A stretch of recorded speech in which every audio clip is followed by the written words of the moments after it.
Le Seigneur a fait sortir son peuple dans l'espérance, et la mer a englouti leurs ennemis. Alléluia. Au nom du Père et du Fils et du Saint-Esprit, Amen. la grâce de Jésus-Christ notre Seigneur, l'amour de Dieu le Père et la communion de l'Esprit Saint soient toujours avec vous. Avec votre esprit. C'est toujours l'octave de Pâques que nous célébrons. C'est le prolongement de la grande fête de Pâques, l'événement par excellence qui constitue le fondement, la fondation de notre foi. Alors encore aujourd'hui, nous allons demander que le Seigneur continue à nourrir notre foi en lui, le ressuscité, et que cette foi demeure fructueuse au quotidien. Commençons par nous tourner vers la miséricorde du Père pour reconnaître nos manquements, pour reconnaître nos petits doutes.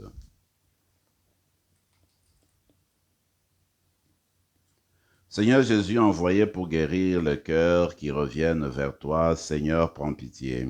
Seigneur, prends pitié. Ô Christ venu appeler les pécheurs, ô Christ, prends pitié.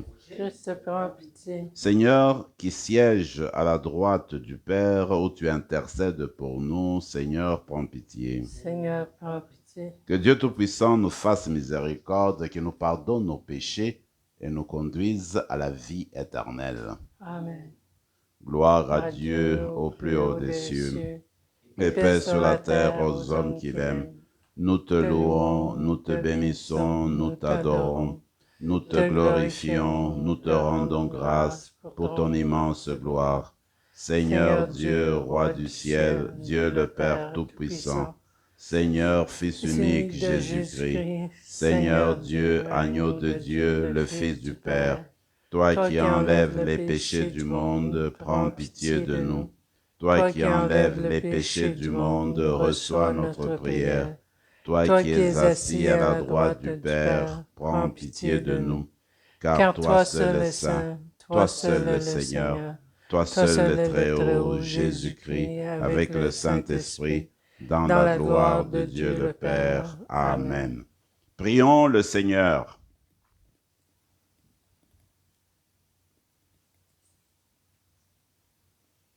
Dieu éternel et tout-puissant, par le mystère pascal, tu as rétabli l'humanité dans ton alliance. Accorde-nous d'exprimer par nos actes la foi que nos célébrations proclament.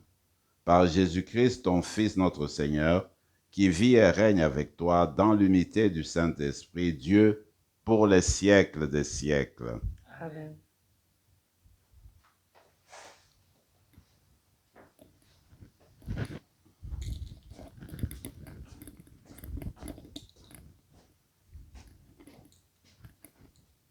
Du livre des Actes des Apôtres. En ces jours-là, après la guérison de l'infirme, comme Pierre et Jean parlaient encore au peuple, les prêtres survinrent avec le commandant du temple et les Sadducéens. Ils étaient excédés de les voir enseigner le peuple et annoncer, en la personne de Jésus, la résurrection d'entre les morts.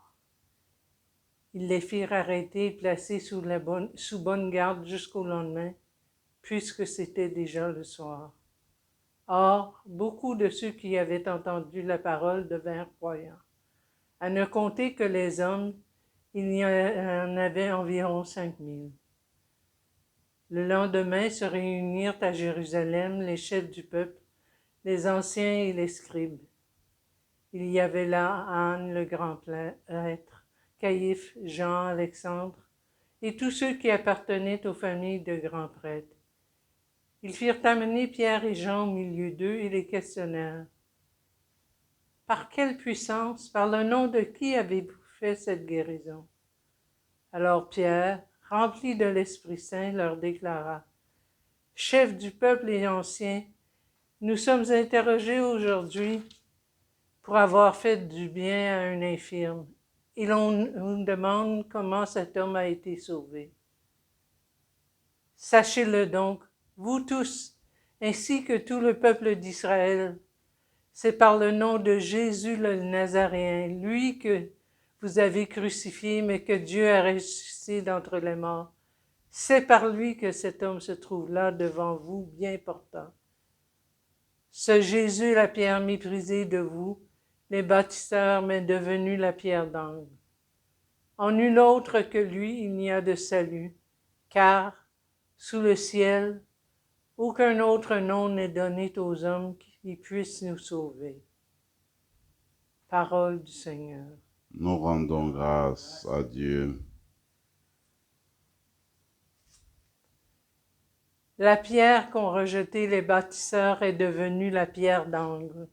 La pierre qu'ont rejetée les bâtisseurs est devenue la pierre d'angle. Rendez grâce au Seigneur, il est bon. Éternel est son amour. Oui, que le dise Israël. Éternel est son amour. Qu'ils le disent ceux qui craignent le Seigneur. Éternel est son amour. La pierre qu'ont rejetée les bâtisseurs est devenue la pierre d'angle. La pierre qu'ont rejetée les bâtisseurs est devenue la pierre d'angle. C'est là l'œuvre du Seigneur, la merveille devant nos yeux. Voici le jour que fit le Seigneur, qu'il soit pour nous jour de fête et de joie. La pierre qu'ont rejetée les bâtisseurs est devenue la pierre d'angle. Donne, Seigneur, donne le salut, donne, Seigneur, donne la victoire. Béni soit au nom du Seigneur celui qui vient. De la maison du Seigneur, nous vous bénissons. Dieu, le Seigneur, nous illumine. La pierre qu'ont rejetée les bâtisseurs est devenue la pierre d'angle.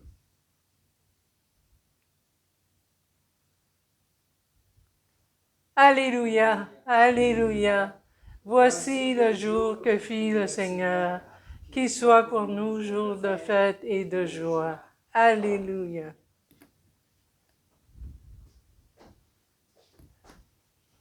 Le Seigneur soit avec vous. Avec votre esprit. Évangile de Jésus-Christ selon saint Jean. Gloire à toi, Seigneur. En ce temps-là, Jésus se manifesta encore aux disciples sur le bord de la mer de Tibériade. Et voici comment. Il y avait là, ensemble, Simon-Pierre avec Thomas, appelé Didyme, c'est-à-dire jumeaux, Nathanaël de Cana de Galilée, les fils de Zébédée, et deux autres de ses disciples. Simon-Pierre leur dit, « Je m'en vais à la pêche. » Ils lui répondent, « Nous aussi, nous allons avec toi. » Ils partirent et montèrent dans la barque. Or, cette nuit-là, ils ne prirent rien. Au lever du soleil, Jésus se tenait sur le rivage, mais les disciples ne savaient pas que c'était lui. Jésus leur dit, « Les enfants, auriez-vous quelque chose à manger ?» Ils lui répondirent, « Non. » Il leur dit, « Jetez le filet à droite de la barque et vous trouverez. » Ils jetèrent donc le filet, et cette fois, ils n'arrivaient pas à le tirer, tellement il y avait de poissons.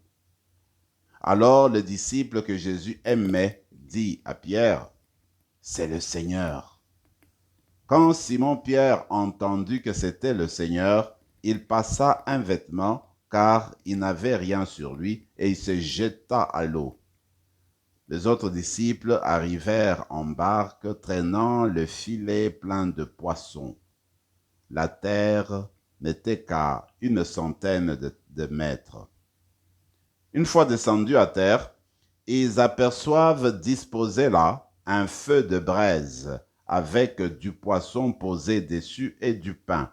Jésus leur dit, « Apportez donc de ces poissons que vous venez de prendre. » Simon-Pierre remonta et tira jusqu'à terre le filet plein de gros poissons.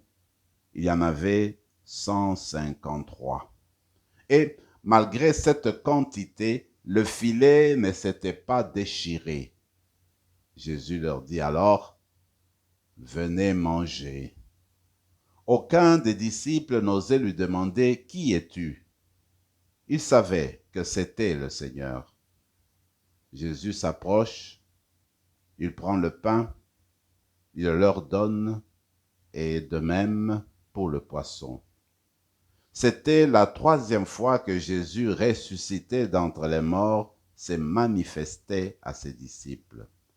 Acclamons la parole de Dieu. Louange à toi, Seigneur Jésus.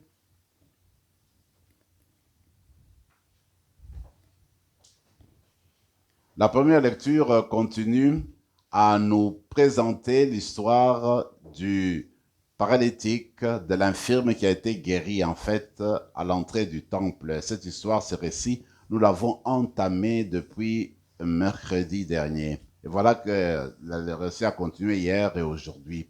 Il me semble que nous sommes arrivés presque à l'apogée de ce récit. Cette fois-ci, eh bien, Pierre et Jean sont arrêtés par les chefs du temple, par les responsables, les autorités du peuple. Pourquoi? Parce que Pierre et Jean continuent à enseigner, à parler de Jésus ressuscité. Parce que ils ont fait un miracle au nom de ce Jésus ressuscité. Les chefs du peuple, les autorités, eh bien, ils sont comme mal à l'aise. Alors, ils vont les voir, leur interdire encore officiellement de continuer à parler au nom de Jésus. Mais non, eux, ils persévèrent, ils continuent, ils sont arrêtés. Mais ce qui est beau, c'est de voir que quand on leur pose la question directe pour dire en fait, à partir de quel nom, comment, à partir de quelle puissance avez-vous pu obtenir la guérison de l'infirme? Quel est le nom que vous avez utilisé? Eux, sans embâche, c'est au nom de Jésus, celui que vous avez crucifié, celui le ressuscité. Eh bien, c'est à partir de ce nom-là que nous annonçons et que nous avons pu obtenir la guérison du paralytique, la guérison de l'infirme. Mes amis, c'est cela la foi chrétienne. Malgré les difficultés, malgré l'opposition, malgré l'adversité, continue à se mettre debout et à annoncer Jésus-Christ. C'est ce qu'ont fait Pierre, c'est ce qu'ont fait Jean, c'est ce qu'ont fait tant de chrétiens et chrétiennes tout au long de l'histoire du salut, en commençant avec le livre des Actes des Apôtres. Ce qui est beau, c'est de voir que le ressuscité est mis au centre. Le ressuscité, finalement, c'est lui par qui nous obtenons le salut. Pas seulement nous, les chrétiens, mais en fait toute l'humanité est invitée à entrer dans le salut que nous propose le Fils de Dieu. Comme pour dire, vous et moi, nous sommes invités aujourd'hui à nous concentrer davantage sur le nom de Jésus, qui est source de salut, source de transformation, source de guérison spirituelle, mais aussi de guérison physique. Voilà pourquoi aujourd'hui, nous voulons, avec cette célébration eucharistique, demander la grâce de grandir dans la connaissance du ressuscité. Le texte dit, à partir de l'annonce de Jésus-Christ, à partir de ce que Pierre et Jean ont fait, eh bien, la communauté chrétienne va encore grossir davantage.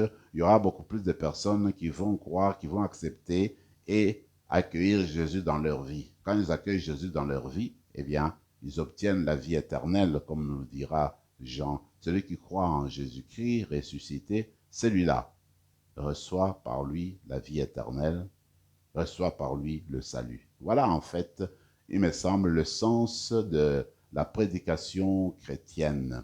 Et moi, dernièrement, peut-être que vous l'avez entendu aussi, j'étais beaucoup aimé d'apprendre qu'il y a eu des chrétiens qui ont été massacrés au Nigeria. Et on parle de 11, de 13, et la majorité, c'était des femmes. Encore là, ce sont des gens qui acceptent Jésus-Christ, qui professent Jésus-Christ. Et on le tue, on le massacre à cause de leur foi.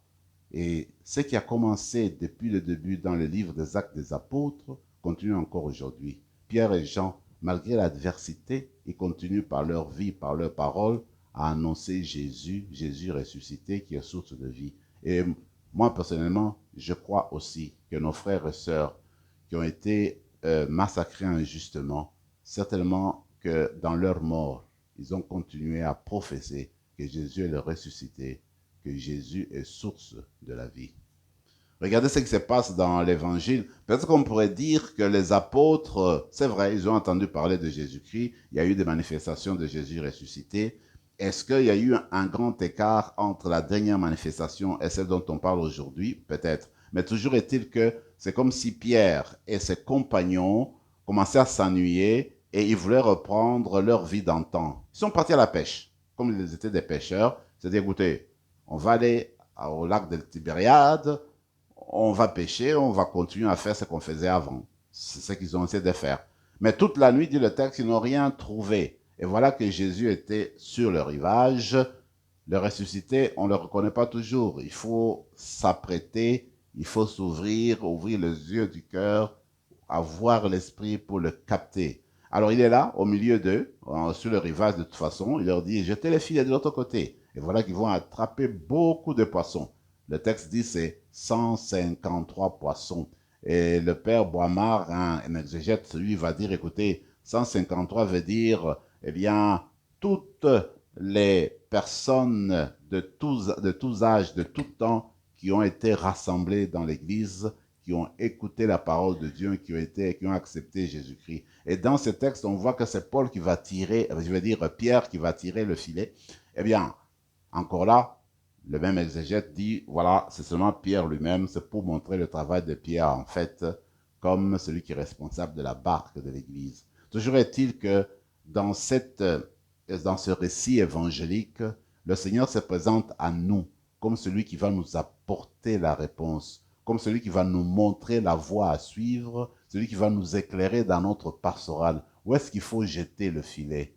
Qu'est-ce qu'il faut dire? Quels mots il faut nécessairement placer pour toucher les cœurs des gens, pour rassembler les gens dans le filet de l'Église? C'est quoi qu'il faudrait faire? Alors vous et moi, nous sommes invités à prendre Jésus-Christ comme notre unique référence.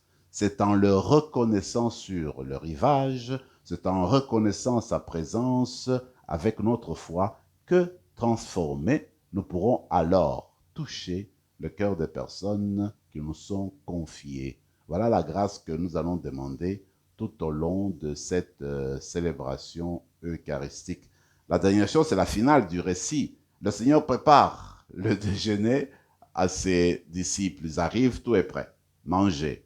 Alors, ce qui est beau, voilà vous. Alors là, il prend le pain, c'est comme s'il reprenait l'Eucharistie, il prend le pain, il le partage, il leur donne, il mange, il prend le poisson, il leur partage. Comme pour dire, encore une fois, dans tout repas, dans toute Eucharistie, le Seigneur se donne à nous, il se révèle continuellement qu'il est au milieu de nous, qu'il nous donne son pain, qu'il nous donne sa vie, qu'il nous donne sa force, pour justement que nous mettions sur la route du monde pour aller annoncer son nom. Tournons-nous vers lui tout au long de cette célébration eucharistique et demandons la grâce de rester fidèle à son évangile, de l'annoncer avec joie tout en grandissant nous-mêmes dans notre relation avec lui, pour que cette relation qui devient de plus en plus raffermie, eh bien, qu'elle soit une relation fructueuse et que notre entourage puisse en bénéficier. Amen.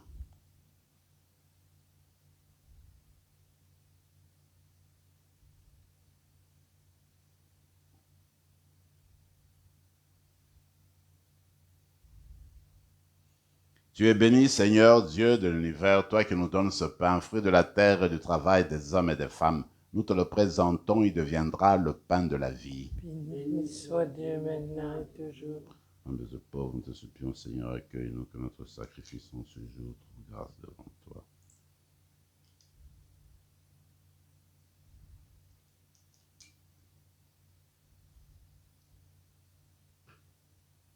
Tu es béni, Seigneur, Dieu de l'univers, toi qui nous donnes ce vin, fruit de la vigne et du travail des hommes et des femmes. Nous te le présentons, il deviendra le vin du royaume éternel. Béni soit Dieu maintenant et toujours. Humbles et pauvres, nous te supplions, Seigneur, accueille-nous, que notre sacrifice en ce jour trouve grâce devant toi. Lave-nous de nos fautes, Seigneur, purifie-nous de nos péchés. Prions ensemble, mes frères et mes sœurs, au moment d'offrir le sacrifice de toute l'Église. Pour la gloire de Dieu et le salut du monde. Accomplis en nous, Seigneur, dans ta bonté, l'échange que nous attendons de cette offrande pascale, afin de passer des attachements terrestres au désir du ciel, par le Christ notre Seigneur. Amen. Le Seigneur soit avec vous.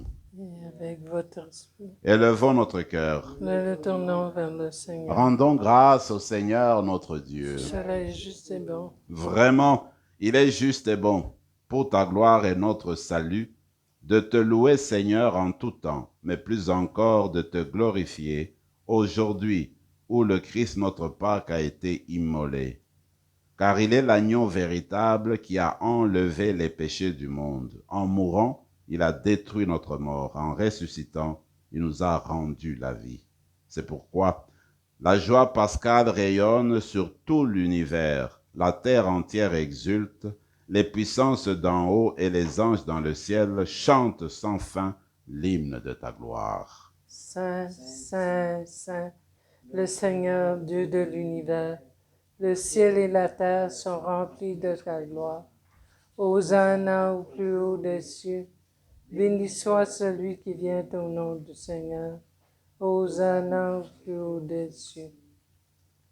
Tu es vraiment saint, Dieu de l'univers, et il est juste que toute la création proclame ta louange, car c'est toi qui donnes la vie.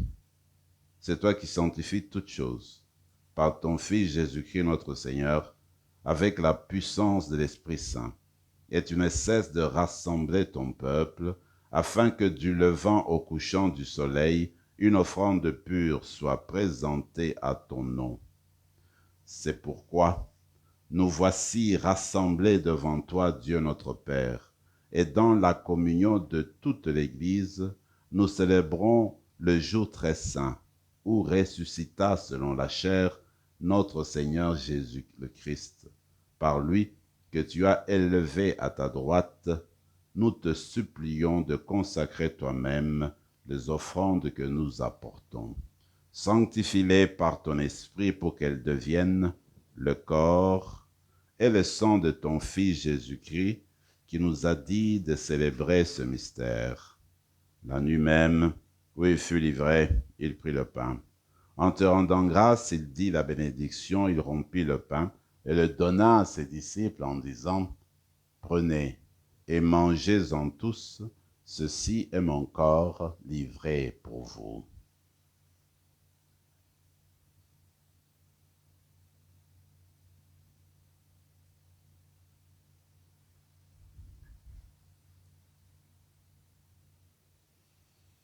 De même, après le repas, il prit la coupe. En te rendant grâce, il dit la bénédiction, donna la coupe à ses disciples en disant, « Prenez et buvez-en tous, car ceci est la coupe de mon sang, le sang de l'alliance nouvelle et éternelle, qui sera versé pour vous et pour la multitude en rémission des péchés.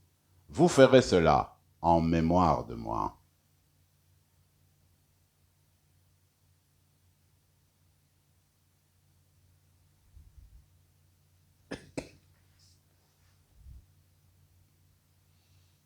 Proclamons le mystère de la foi.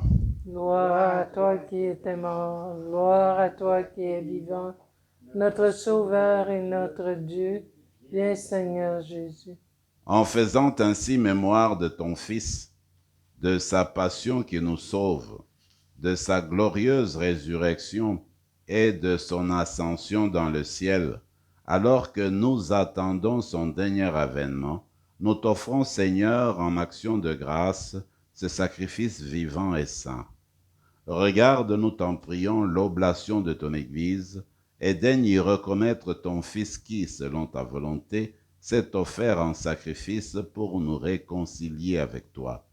Quand nous serons nourris de son corps et de son sang, et remplis de l'Esprit Saint, accorde-nous d'être un seul corps et un seul esprit dans le Christ. Que l'Esprit Saint fasse de nous une éternelle offrande à ta gloire, pour que nous obtenions un jour l'héritage promis avec tes élus. En premier lieu, la bienheureuse Vierge Marie, Mère de Dieu, avec Saint Joseph son époux, les bienheureux apôtres, le glorieux martyr, Saint Rémy, et tous les saints qui ne cessent d'intercéder auprès de toi et nous assurent de ton secours. Et maintenant, nous te supplions, Seigneur, par le sacrifice qui nous réconcilie avec toi, étends au monde entier le salut et la paix. Affermis ton Église en pèlerinage sur la terre dans la foi et la charité, en union avec ton serviteur, notre pape François, notre évêque Marcel, l'ensemble des évêques, les prêtres, les diacres, tout le peuple que tu as racheté. Écoute en ta bonté les prières de ta famille que tu as voulu rassembler devant toi. Dans ta miséricorde, ramène à toi, Père très aimant, tous tes enfants dispersés. Pour nos frères et sœurs de faim, pour tous ceux et celles qui ont quitté ce monde et trouvent grâce devant toi, nous te prions. En ta bienveillance, accueille-les dans ton royaume, où nous espérons être comblés de ta gloire tous ensemble et pour l'éternité, par le Christ notre Seigneur, par qui tu donnes au monde toute grâce et tout bien. Par lui, avec lui et en lui, à toi, Dieu le Père Tout-Puissant, dans l'unité du Saint-Esprit, tout honneur et toute gloire pour les siècles des siècles. Amen. Unis dans le même esprit, nous pouvons dire avec confiance la prière que nous avons reçue du Sauveur. Notre Père qui es aux cieux, que ton nom soit sanctifié, que ton règne vienne, que ta volonté soit faite sur la terre comme au ciel. Donne-nous aujourd'hui notre pain de ce jour. Pardonne nos offenses comme nous pardonnons aussi à ceux qui nous ont offensés. Et ne nous laisse pas entrer en tentation, mais délivre-nous du mal. Délivre-nous de tout mal, Seigneur, et donne la paix à notre temps. Soutenus par ta miséricorde, nous serons libérés de tout péché, à l'abri de toute épreuve, nous qui attendons que se réalise cette bienheureuse espérance, l'avènement de Jésus-Christ, notre Sauveur. Car c'est à toi qu'appartiennent le règne, la puissance, la gloire pour les siècles des siècles. Seigneur Jésus-Christ, tu as dit à tes apôtres, je vous laisse la paix, je vous donne ma paix. Ne regarde pas nos péchés, mais la foi de ton Église, pour que ta volonté s'accomplisse, donne-lui toujours cette paix, et conduis-la vers l'unité parfaite, toi qui vis et règnes pour les siècles des siècles. Amen. Que la paix du Seigneur soit toujours avec vous. Et avec votre esprit. Agneau de Dieu, qui enlève enlève le le péché péché du du monde. monde. Prends pitié de nous. Agneau de Dieu qui enlève le péché du monde. Prends pitié de nous. Agneau de Dieu qui enlève le péché du monde. Donne-nous la paix. Seigneur Jésus-Christ, que cette communion à ton corps et à ton sang n'entraîne pour nous ni jugement ni condamnation, mais que par ta bonté, elle soutienne notre esprit et notre corps et nous donne la guérison. Voici le ressuscité, c'est l'agneau de Dieu, celui qui enlève les péchés du monde. Heureux les invités au repas des noces de l'agneau. Seigneur, je ne suis pas digne de te recevoir, mais dis seulement une parole et je serai guéri. Que le corps et le sang du Christ nous gardent pour la vie éternelle. Amen.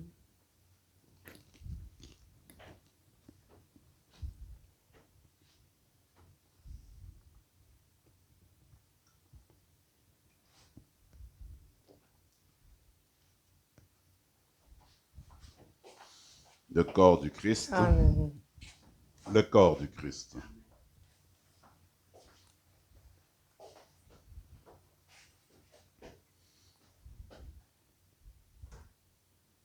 Prenons quelques moments de silence et de prière dans nos cœurs.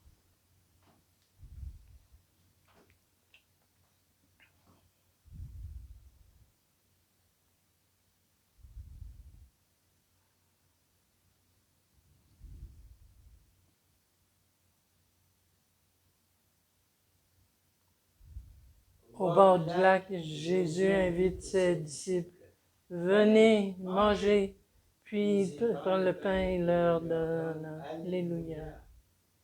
Prions encore le Seigneur. Nous t'en prions, Seigneur, ne cesse pas de protéger avec tendresse ceux et celles que tu as sauvés.